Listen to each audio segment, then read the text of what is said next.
You're listening to the Tony Steuer Podcast, where Tony interviews financial literacy advocates who are changing the conversation on money, so you can catch up on the latest trends and ideas in the world of financial literacy and education. Presented by Paperwork. Be prepared for life. Welcome to the Tony Steuer Podcast presented by Paperwork. I'm pleased to be joined today by Josh Fontanilla. Josh is the host of the Tip Jar Podcast, a member of the YouNancial financial literacy platform, and Josh also served as the Chief Investment Officer of the Spartan Fund. In this episode, we'll be discussing why financial literacy is important for college students, how financial literacy can be introduced into the educational system, and the Tip Jar Podcast. Josh, welcome to the Tony Steuer Podcast. Thank you so much, Tony. Happy to be here. Yeah, Josh, great to have you on today. Thanks for joining me. I always like to get started by asking people about their origin story. What is your origin story? What sparked your interest in financial literacy? Sure. So first off, my name is Josh Fontanilla, and I am a recent finance graduate from San Jose State University. Shout out to class 2021. But my origin story really came from the start of the pandemic in terms of financial literacy. I'm fortunate enough to be in a situation where I have a roof over my head, I have food on my plate, and I have a family that's able to support me to pursue higher education. But I understood and I read the news every day, and I realized that not many people are in a situation that I'm in. And I wanted to find a way to give back to the community, and being able to seeing how the pandemic has affected so many people. I think budgeting and finance skills and saving skills are more important now more than ever for people to really weather the storm that is COVID-19. So using my finance background, again, I majored in finance at San Jose State. I kind of wanted to see hey, I'm learning textbook questions. I'm solving these answers in class. Maybe I could use this knowledge in a way to positively impact the community.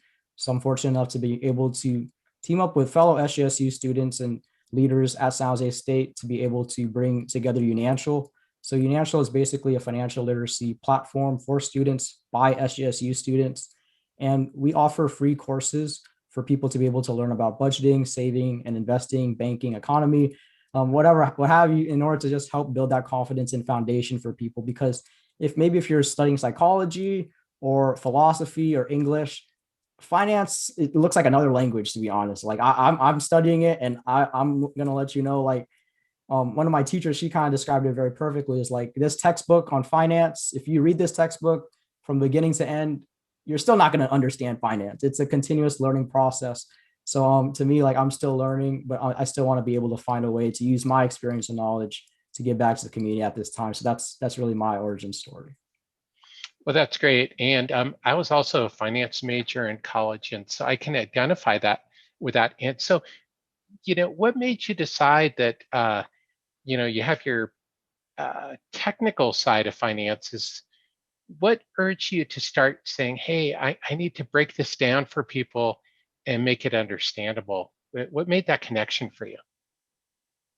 Yeah, I think what's interesting is because I've done different case competitions, and I also listen to a lot of different podcasts. And what I've kind of learned is we could learn all these formulas for finance. A lot of people, when they think of finance, they think of the numbers, they think of the technical parts, they think of Excel, the spreadsheets. But I think a big part of it is actually, and Warren Buffett, famous investor, said that temperament and how you behave with money is actually very crucial in terms of having successful outcomes when it comes to dealing with one's finances.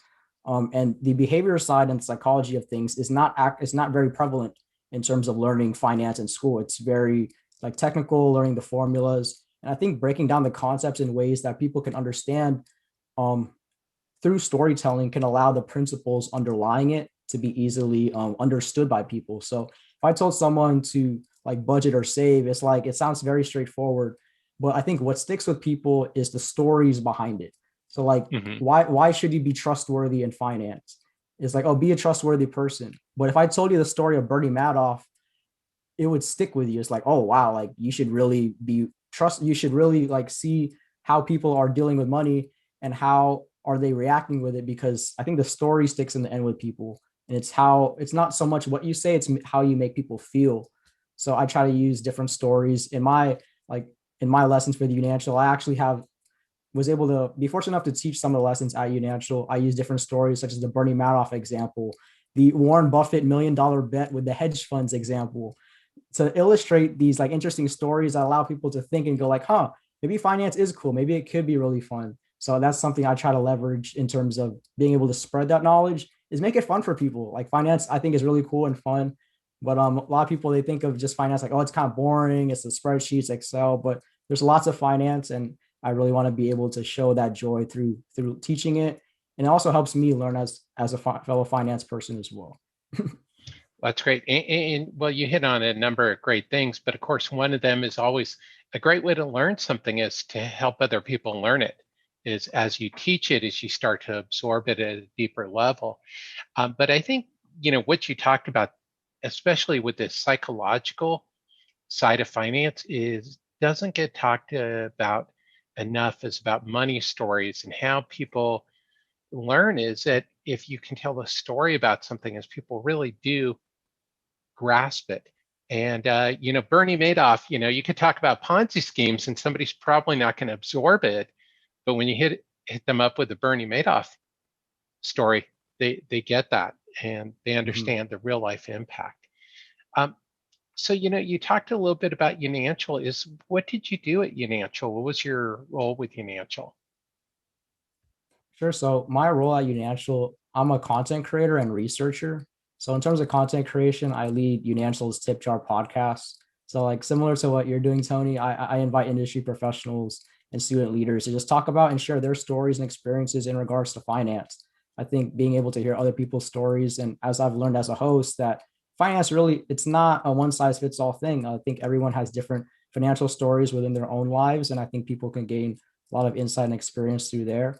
And then as for the platform itself, like I help as a teacher on certain lessons. So I illustrate different stories to give an easier understanding of certain concepts in finance, whether it be in like banking, economy, investing, things like compound interest, like trying to show like a visual story to accompany like the facts beside it can allow people to really grasp these concepts a bit easier rather than just me telling you like, oh, this is what compound interest means. Here's the definition of it. Let's take a quiz. Like I kind of want you to like, I'm like a tour guide almost. Like I want you to arrive at your own conclusions. I want to keep it open-ended for you. Like there really is no one size fits all, but there are these principles in finance that if you are aware of them, such as compound interest, the power of time and starting early and continuously learning each and every day, I think that can stick with people and can hopefully allow for better outcomes as well. Well, that's great. I love it because I agree with you completely. That there are principles and guidelines, and that within those is, there's a lot of leeway for people to make choices that are still going to work for them, but they have to, really the guidelines are the rules of the game. And how can you do anything if you don't know the rules? Or do it successfully if you don't know how the game works. So, one of the things, of course, is that YouNancial is for college students, by college students, for college students. Why did you feel that it was important to bring financial literacy to college students, and why wasn't it happening elsewhere? That's a great question. I kind of view it as like in high school, like honestly, I didn't have a financial literacy course. And I could only imagine like now with COVID, like really it's kind of opened everyone's eyes. Like I think there's a statistic that only either 21 or 24 states in the US for high schools, they require a financial literacy course. I think that number should be 100%. I think if you don't have a financial literacy course in high school, you have these high schoolers who are so happy that they got their acceptance letters, they did all the essays to get into college, and they enter college as a freshman.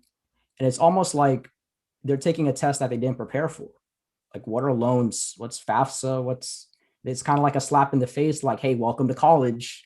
Like, you got to take this test you're not prepared for. So I really think it's important to bring it to, like, as early as possible, but like high school and college students that are incoming into college to be able to prepare for that test before, rather than getting like kind of slapped in the face out of nowhere with this curveball in terms of financial terms and things with like loans and stuff like that. So I kind of thought like, hey, even though I may be a finance major, I shouldn't forget about the people that didn't major in what I'm doing, or like I'm trying to think of like how can I shape the future so that people that, even though I didn't have one in high school, I'd like someone that may be in my similar shoes that may not have like the right resources, or maybe first generation or from a low income household.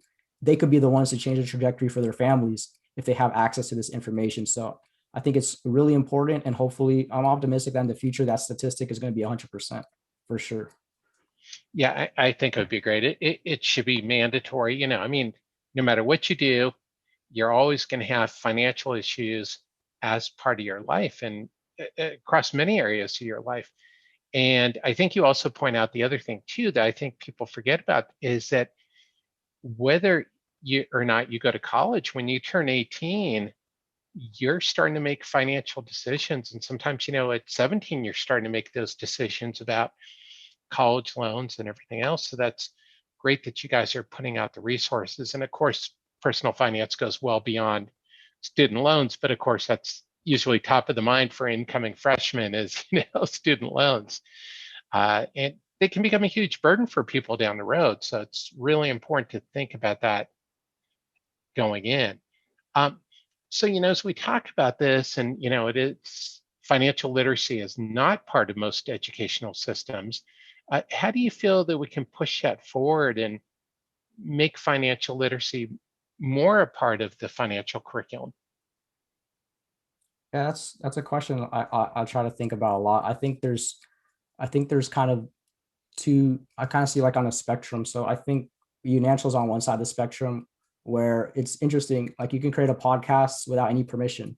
You can self-learn from like one of the best schools. Like I attend San Jose State, shout out to Spartans, but I listen to Stanford talks on YouTube. I listen to MIT professors talk on podcasts. I listen to like Wharton, UPenn, all this free information is on YouTube. And then there's also like on the other side of the spectrum is legislation. So I kind of see that there's a combination of the two. So I think in terms of legislation, there are like officials that are trying to push forth having mandatory courses for finance, but that does take time. And I think it will only move as fast as the system allows it. But I also kind of see in the other side of the spectrum that we live in an age of Jack Dorsey, Elon Musk, very inspirational people. And you see a lot of college students, they're trying to make their own startups and they're trying to change the world. And I'm very optimistic that like having both of these working in tandem with legislation, that it does take some time, but also students that are really hungry for change and they want to see change happen. I think having that two combined for the future is going to lead to beneficial outcomes in terms of bringing financial literacy to like low income areas that may not have access to the information, and also allowing for legislation to kind of incentivize that to move forward as well. So I kind of see there's so much information nowadays. Like a lot of people are on TikTok. Sometimes they get investment advice from TikTok. I'd be wary of who you're getting information from, but I think it is a good start to get people interested in the conversation on things like stocks and investing for the long term. But also I think it's important to also make it realistic and ground that with legislation backing it as well. So I think in due time, there will be, I see an optimistic future with both of these technology and the legislation pushing forth financial literacy.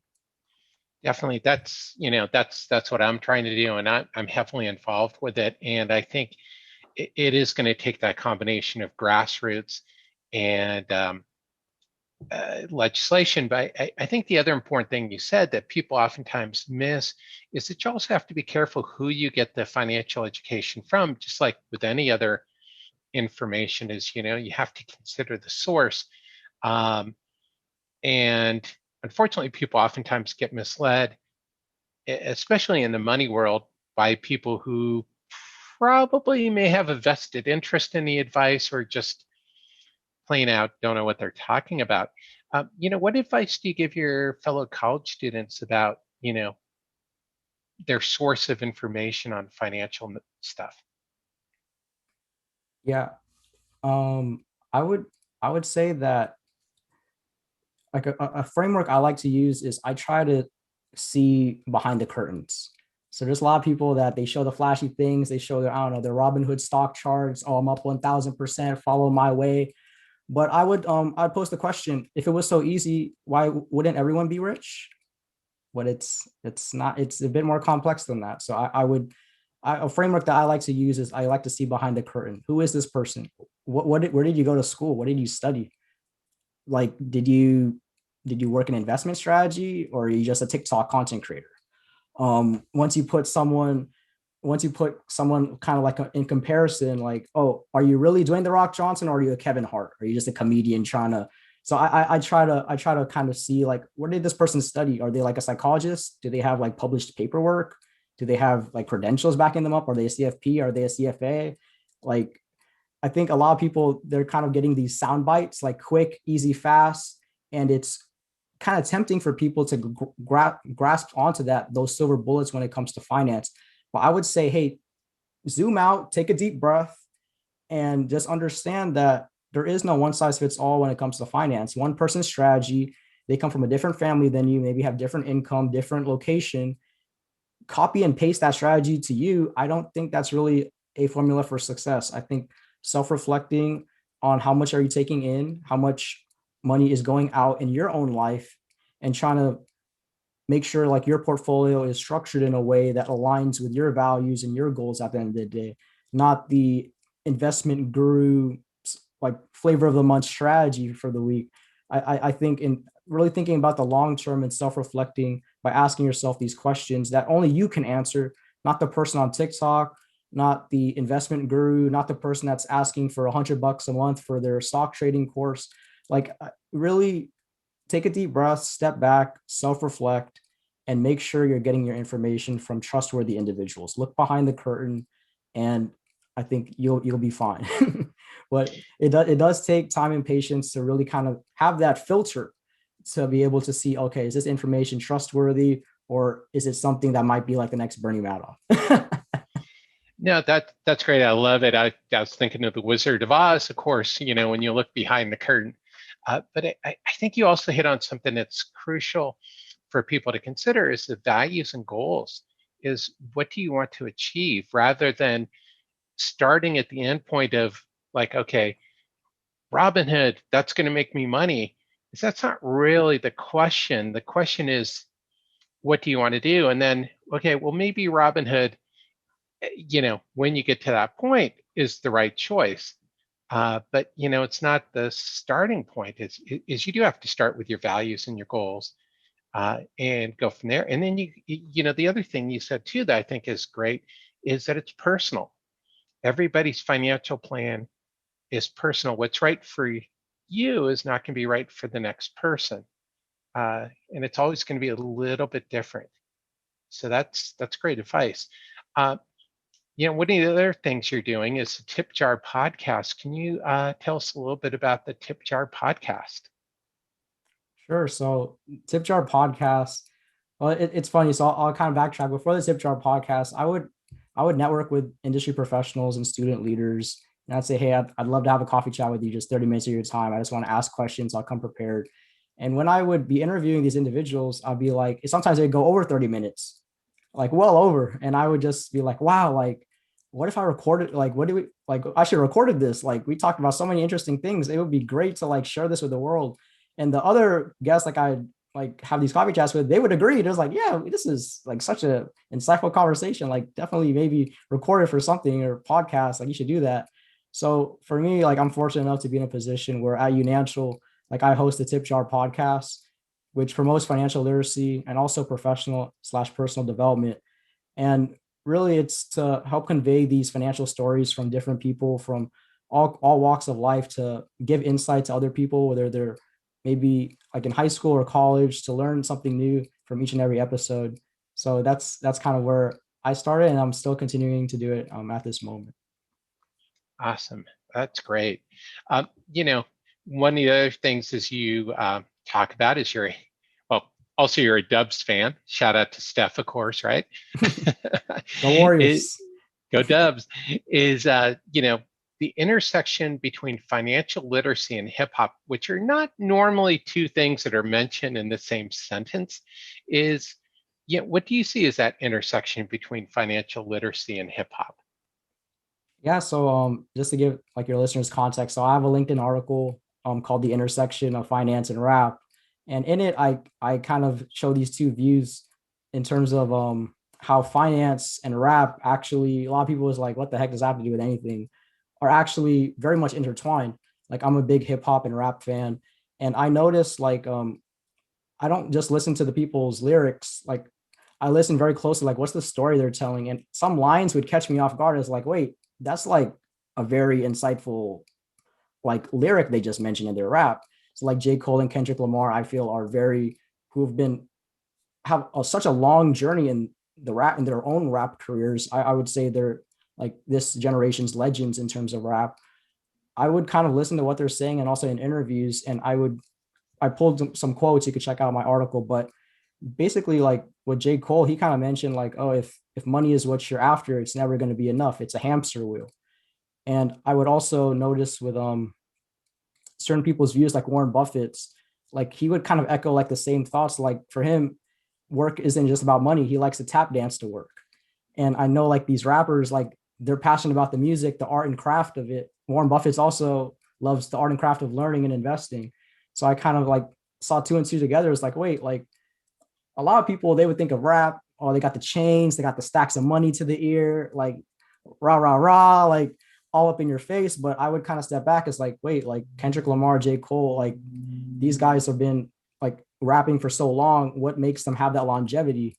And to them, it's like they've experienced it themselves. Like as rappers, they've kind of went through that phase, but they said like, hey, enough is enough. I'm content with what I have.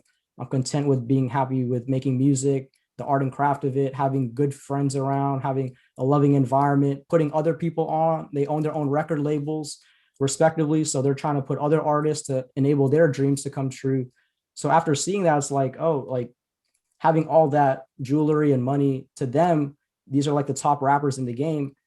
They kind of saw something, they elevated above that. Like, oh, it's not just about that. Like they reached a point in their careers to really, again, I guess like create other leaders in regards to creating their own labels, trying to own their own businesses and trying to really elevate rather than just keeping it all to themselves. They're kind of sharing their knowledge out to the world and trying to bring other artists to also succeed. So I kind of noticed that with finance and rap, two different topics, but I think in terms of lifelong learning, you could always find these different interesting connections in regards to how people think about money.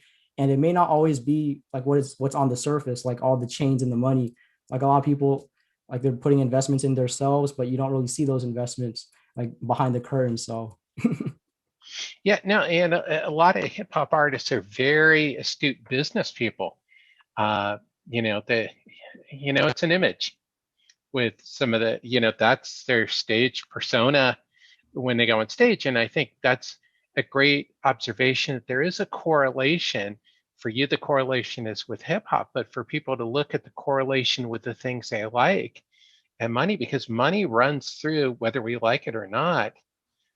Money and financial issues sort of weave through almost everything, and you can't escape it even if you try. So I found it fascinating. I did read your article on LinkedIn and really enjoyed it. I go very old school with hip hop. I don't know. Have you heard of the Sugar Hill Gang? I think I've heard of them. I probably have to hear a song for me to remember, but Yeah. Well, I'm definitely not going to rap. I mean, I would pay to probably see Warren Buffett rap. That would be interesting. Him and Charlie Munger busting it out at a Berkshire Hathaway meeting, but probably not going to happen. So, as we wrap up, what is your number one tip on being financially prepared? I'd probably say two things. First is spend less than what you earn. Um, it's important to understand that a lot of like the things we mentioned previously, like there's a lot of appearances and noise that may be able to push you off track, but it's important to really kind of stay on your own path and your own lane in terms of what are your goals at the end of the day and what life do you want to have, because there's a lot of like things like on Instagram or Snapchat or TikTok where it's like, oh, like this person has like the Lamborghini, the Ferrari, But I think at the end of the day, the best investment you can make is not really so much on stocks or crypto, but is in yourself. Like, what are the skills that you can leverage out in the job market in order to allow yourself to be indispensable? So maybe you're a good writer, maybe you're a good photographer, an editor, utilizing different skills that give you energy. So you could be like Warren Buffett. To him, it's not just about the money. He's tap dancing to work. Find something that kind of gives you that energy and makes you want to tap dance to work. And I think allowing yourself to be in a position to learn and also earn. I'm a big advocate for lifelong learning. It's not so much like, let me backtrack. There's this quote by Warren Buffett. He basically says the you don't have to do extraordinary things in one day to get extraordinary results. You just need to do the small things very well, consistently every day. So I think being able to develop great habits, I think sleep is very important, and investing in yourself can allow you to become financially prepared. Because if you want to become financially prepared, you first gotta really look into yourself. What are your strengths? What brings you energy and joy to this world, and leveraging that in order to earn money so that you're then financially prepared. I think it allows you to have, again, that peace of mind, and allow you to have your time freed up to do whatever you want, and also just bring yourself energy at the end of the day. Well, that's great. I think that's wonderful advice. Tap dance to work is, capture that joy with whatever you do. So Josh, how can people learn more about you, get in touch with you? Is LinkedIn a good place? Tip Jar podcast still happening? Sure. So if you want to get into contact with me, I'm always on LinkedIn. So LinkedIn at Josh Fontanilla. Also, shout out to the Tip Jar podcast. You could check us out on Spotify. Tip Jar podcast by YouNancial. So I interview different industry professionals and student leaders, similar to Tony. So we'll probably have Tony on the podcast soon. But yeah, it's always something new to learn from each and every episode. People from different walks of life sharing their insights in regards to their own financial stories, but also like in terms of professional and personal development. So like leadership, networking, these are all different themes that we try to tackle on our podcast. So definitely check it out if you're interested. Fantastic. And for everybody watching and listening to this episode, I'll be posting links in the show notes to Josh's LinkedIn profile and to the Tip Jar podcast, so you can tune in and check out an episode of the Tip Jar podcast for yourself. So Josh, thank you very much for joining me today. Thank you so much, Tony. It's a pleasure being able to be a part of your podcast. Yeah, thanks again. And thank you everybody for tuning into this episode of the Tony Steuer Podcast. Until next time.